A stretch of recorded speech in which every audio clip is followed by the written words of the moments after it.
Alright, hello everyone and welcome back to Kottabos Space Program, where today we are having a look at yet another wonderful mod, this time in the form of KSOS Space Center vehicles, which is being made by a pretty impressive little team of people on the forums, and in fact the same team that brought us the Kerbin Shuttle Orbiter, which is a mod we looked at quite a long time ago on this channel, and is to this day one of my favorite shuttle mods that we have in this game.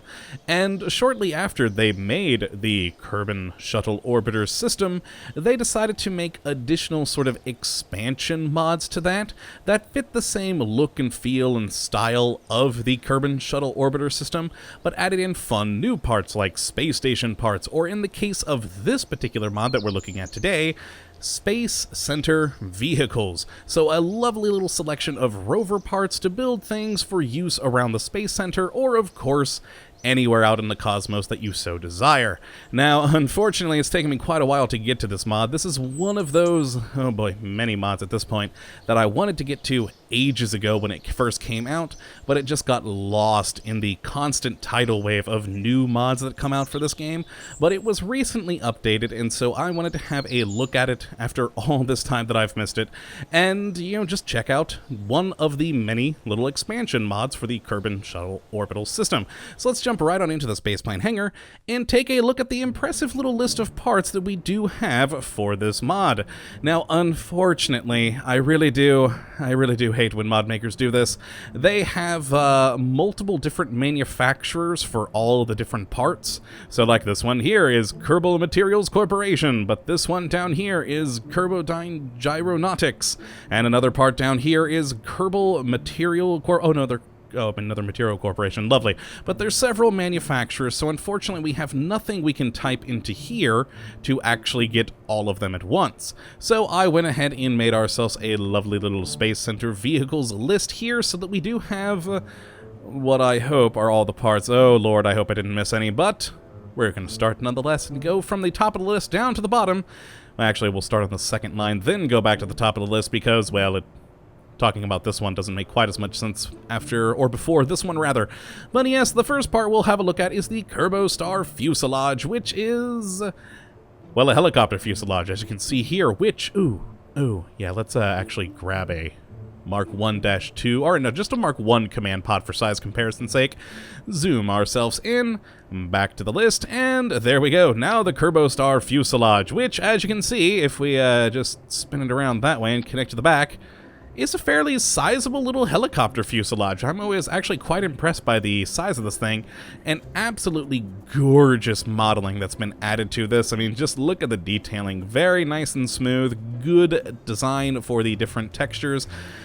And I say different textures because you can right-click and actually change the paint job to a medical transport, whatever that is, minus the Kerbal, and then back to the KSP logo. So you got a couple of different skins you can choose from there, which is quite nice. I do enjoy that. And of course the lights on or off. Now as for the command pod itself, it requires a minimum of 1 crew member, but can hold up to 5. It has a pretty decent reaction wheel. It does have air intake, SAS, a crew report science experiment, and it does hold some liquid fuel, because of course, well, it has a propeller, which we'll talk about here, which is, of course, back to the top, the C311 turbo shaft. And this is the propeller for this particular helicopter. Has a nice little alternator and engine with a pretty decent max thrust of 51.129. It has a liquid fuel consumption rate of 0.04 per second max and intake of 0.397 per second max. It does, of course, create a little electric charge with the alternator, and all is well. And what's quite cool about this is you'll notice that it is actually a pretty sizable and impressive model. If we kind of get where we can see it a bit better in that lighting, you can see we actually have a quite detailed engine here with the exhaust port in the back and everything. But of course, you'll notice the attachment point is up near the rotor. And if we actually rotate this thing around to where it should be, you'll notice it then fits inside. So we have it actually with the exhaust port coming out the back and the whole engine housed inside this compartment in here, which I'm quite impressed about, actually. They put a lot of detail into a large portion of the engine, which is actually hidden away from view, which I just find quite quite intriguing. But yes, quite a good amount of detail on this thing to be hidden away, but it is a cool engine nonetheless. Though I have a hard time piloting with this thing because, well, I'm just not a good pilot. But yes, we'll actually skip down to the other parts for this helicopter. If we actually flip you like that, there we go. And we'll pop you on top. Perfect. I wish I would have thought of this earlier. We then have the Kerbostar tail boom, which does hold 100 electric charge. And if we flip it around there, you can see fits quite nicely to the back and is, well, the tail boom for a helicopter, pretty self-explanatory there. And we then also have a tail rotor, which is just another smaller engine to help keep the whole thing stabilized. Not much thrust to it, just 0.001 kilonewtons. And effectively, it uses no electricity. It, as you can see here, it uses 0.0 electric charge and 0.0 coolant per second on the propeller, so it's, you're pretty much going to be fine with this thing for ages and ages, and just attaches onto that attachment point there, which, there we go, if I rotate things properly, beautiful. Let's actually put this propeller back on, again, rotate, beautiful. And finally, for the Kerbostar, we have the landing skids, which I'm gonna have to... Alright, let's move that there. Let's move you. Oh, will you take? Will you take? No, it doesn't fit on that way. Alright, well, we'll just put it under there. There we go. Imagine this helicopter does not have the Mark 1 command pod as a space between it. And yes, just some lovely landing skids to go on the helicopter. It all fits together quite nicely and is a pretty impressive helicopter with a nice internal view, so just all in all, a very, very cool vehicle. Now let's chuck all of this off and go on to our next part, which is a cargo container. So now I'm just going to kind of go all the way down the list after that. So we have a lovely cargo container that can go onto the truck bed of some of the trucks down here, which we'll get to in a minute. But yeah, just a very cool little cargo container. It does absolutely nothing but look good. That's its entire purpose in life, and you know what? I'm okay with that, because who doesn't like just something looking good? And it is a pretty impressively made little cargo container. I do enjoy it. Now we do have, I'll keep this up for a second because it's a good flat surface to attach things to, we have an external mobile camera. So if you do want to add a camera, because this mod does actually require roster prop monitor for things to look nice in the internal views. So we do have a lovely little external camera that you can add to stuff, which is just always fun to have. So you can have that camera there pointing at things, and you're good to go. We then also have an external mounted spotlight, which there we go, put that in. Lovely. A beautiful little spotlight, which produces an impressive amount of light, as you'd assume, considering it's a freaking spotlight, which is always fun. So there we go. We'll pop that off and pop the camera off. We then have... oh boy, yeah, this should fit on here. A general use air stairs, which again is, like with the cargo container, something that can go on some of these truck beds down here, and is used as, well, stairs. So you can get your Kerbals out of your taller airplanes, which I really quite like this. If you're more of an RP type player, you know, you can land your plane, taxi it in, and then have one of these cars go up to the plane and put the stairs right near the exit for your Kerbals to come out. Perfect. I love it. It's very nice. So we'll take that off and then go down to the KMW chassis, which is the main chassis that you'll be needing for any of the trucks, which actually, you know what, at this point, since, you know, this is the scale of things here, guys, it's going to be easier if I just do this and just start afresh with the chassis, because, well, we're going to get to all the chassis bits and bobs.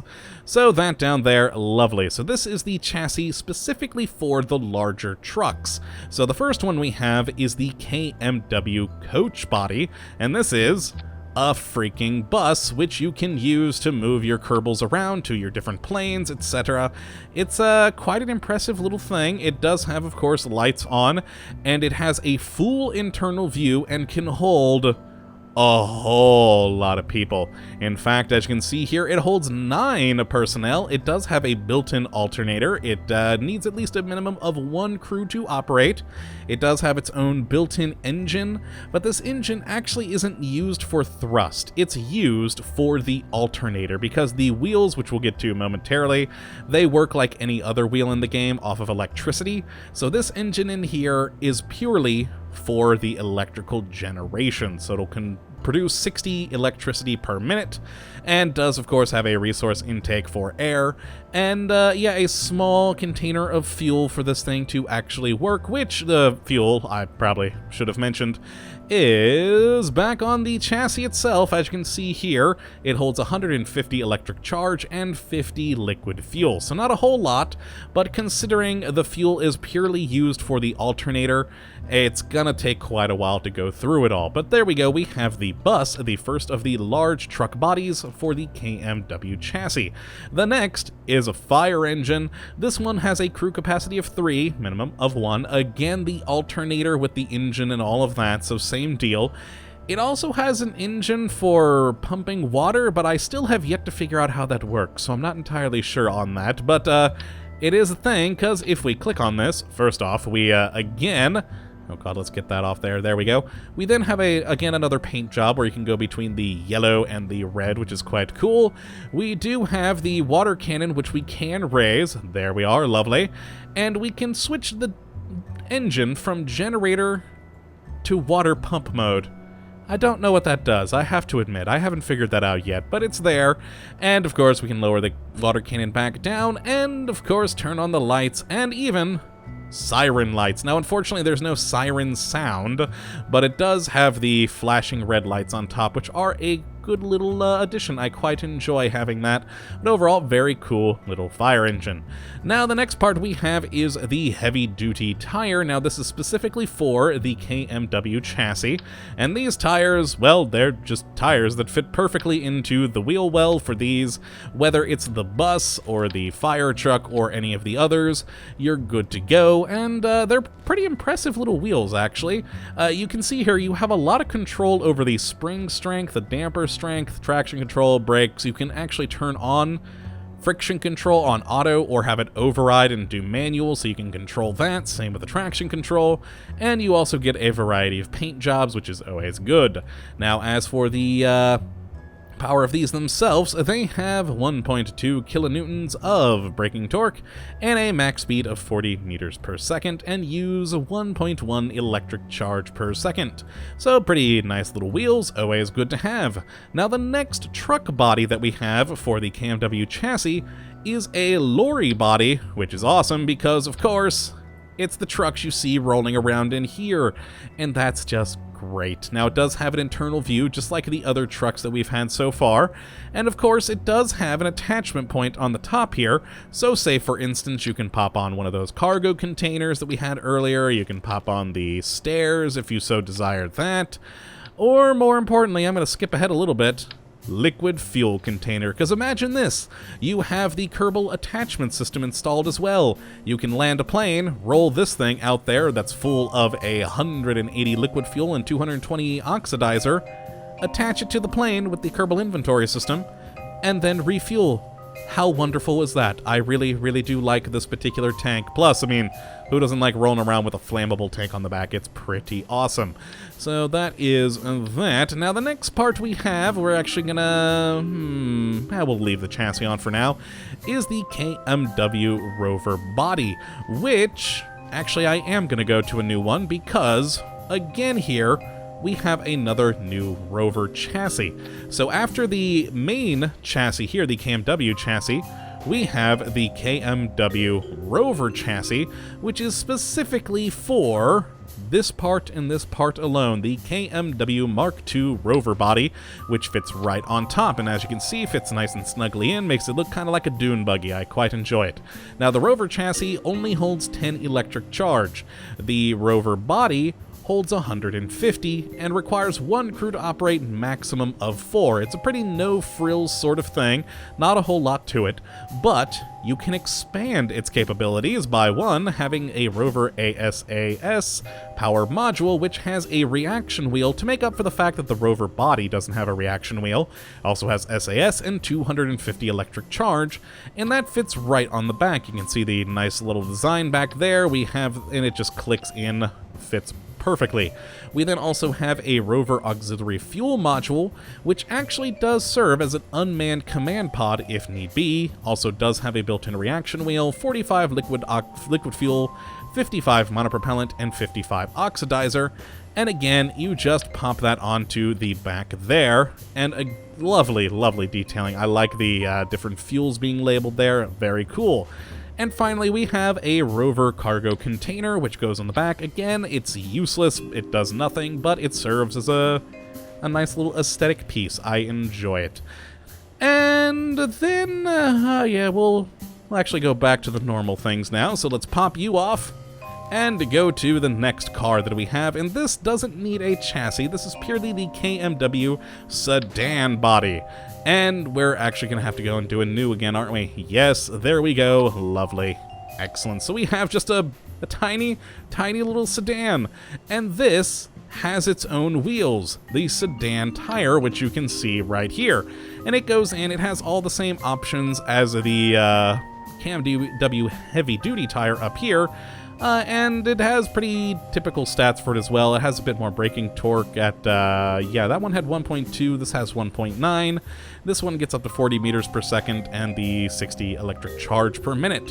So a lovely little wheel. I did actually forget to mention with the Rover, we also have a special Rover tire, which has 2.8 kilonewtons per meter of, at 2.8. There we go, yes, braking torque, 2.8. Goes up to 21 meters per second and 1.2 electric charge per second.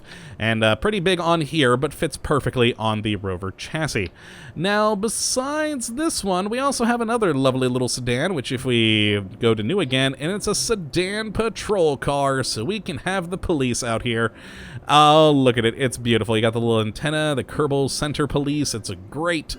And again, we can turn on the sirens on this thing. It actually has a little spotlight right there, which we can turn on and off. And we can go to different paint schemes on this one. Not many, but, you know, you have some options. And again, fits the sedan tire perfectly. And it's just fun. And like with the normal sedan, it holds 2 crew members. Now, this one's engine thrust again and uses the alternator inside, just like with the sedan here and with the other bodies. And we have, you know, electric charge of 125 on the sedan body, and I believe just the same, yes, just the same 125 on the patrol car. Now, as for the remaining parts that we have a multi-use truck hitch, which we have right here, so you can use it as a trailer hitch to link up with other vehicles. We have another one here, there we go, so you have the ball and socket hitches, perfect. And the last thing that we have is a KMW trailer. Now this baby, oh, how are we gonna, oh yeah, that'll work. Now this trailer doesn't need the chassis, but it fits along with the same KMW chassis style in that it will use these wheels, and it's made so that you do have one of the trailer hitches on here. As you can see, it has an attachment point for it for your convenience. And then on the back of this Lorry body, you have that same sort of attachment point on that end, which is quite useful. As you can see right there, you have the green attachment point on the end, so you can have the other part of the trailer hitch, so you can back up with the main Lorry body, grab this trailer, and then of course pop onto it whatever cargo you desire on top, which is just fun and useful. But yeah, so let's go take a look at some of these outside. Now I do have built a couple that are already out there. I don't think I put the fire truck out there. I completely built this thing. So there we go. Lovely little fire truck. Now it does need to be... Oh, no, there we go. It manually filled in. Lovely. So let's just go to launch and go drive to take another, or a look at the other vehicles that we do have already set up, which hopefully none of them disappeared. I've been having a problem with that in the game recently, of just vehicles randomly disappearing when I put too many of them in the same area. Normally not a problem, because normally if you have so many things in the same area, you're typically docking. But of course, for me showing off mods... Ooh, oh god, did I forget to set the traction up? Oh yeah, oh yeah. I've discovered with these wheels that the friction controls, you sometimes have to adjust. They seem to work quite well at friction control of 5, but as you can see, it is a little bit wobbly when we do turn. But overall, we have a lovely little selection of vehicles here already. And just to show off this baby now outside, we can turn on the fire truck siren. There we go. We can raise up the water cannon. Beautiful. And we could turn on the lights if we so desired. There we are. car. Great. But of course, let's go and view the interior. So this is the interior of the fire truck chassis. It's a pretty tight fit, but we do fit all 3 Kerbals in here across the main line here. As we can see, we can go there and then go to the other side. No one in the back, so we just go right back to the driver. Now, as for other vehicles, let's go to, yes, the bus. We have many people in this thing. Now we can actually go and do this button. Why is that button not working? It was earlier. Interesting. Well, let's just go to the internal view then. So we have the bus. many people in the bus. So again, kind of squishy. You're right up against this thing there. But if we go to the back seat, it's actually quite nice and roomy here. You got a beautiful view out the side. You got the lovely door and just people in all these seats going back. And again, you can fit 9 total inside of this thing. It's pretty impressive. Let's go actually back here and try this button again. I wonder why that's not working now. This was working for me earlier, and you could see everyone inside. It was quite lovely. Oh, well, c'est la vie. So that is the bus, and again, if we do need power for this thing, we could activate the engine, and the generator will go. And as you can see, we do get a lovely little engine sound there, which is quite nice. But let's turn that off, because of course it doesn't need power, because I added some RTGs into the back, because meh. Now the next vehicle we have is of course the stairs here, and who doesn't love that? It's pretty cool, so let's look at the internal view for that. And so this is the internal view of the lorries. Very nice, again kind of squishy, but it works. You fit right inside. It's pretty cool. I do enjoy it. And yeah, you could just drive one of these things right up to a plane that you have parked on the runway and be good to go. Who wouldn't enjoy that? Alright, the next one we have is the just basic little sedan. Now this thing, oh man, I've learned that you need to be careful with these little sedans because they're kind of top heavy and they roll really easily. So they're pretty nippy off the line. If you just sort of go, you can see we accelerate quite quickly, but you gotta turn. You gotta be very careful when you turn, or else this thing is just gonna roll right over because yeah, it's it is top heavy. And why does it look like the police car has a flat tire? Huh. It may be sinking slightly into the ground, but oh well, it's, oh god, this thing's so nippy. But there we go, let's look at the inside. Just a lovely little sedan. Who doesn't like a lovely sedan with tinted windows? And of course, we have the other passenger here. Good times. Now the next one we should get, yes, the police car. Lovely. Let's of course turn on its sirens, the spotlight, and its normal lights, because, well, that's what I want to do. Again, like with the trucks, we can turn on the engine for it to get electric charge if we're running low, which I actually don't think I added in an RTG into this one, so that's probably a good thing. And let's turn off its brakes, and I wonder why it's kind of low on one side. That's interesting. It is moving, though, so I don't see too much of a problem.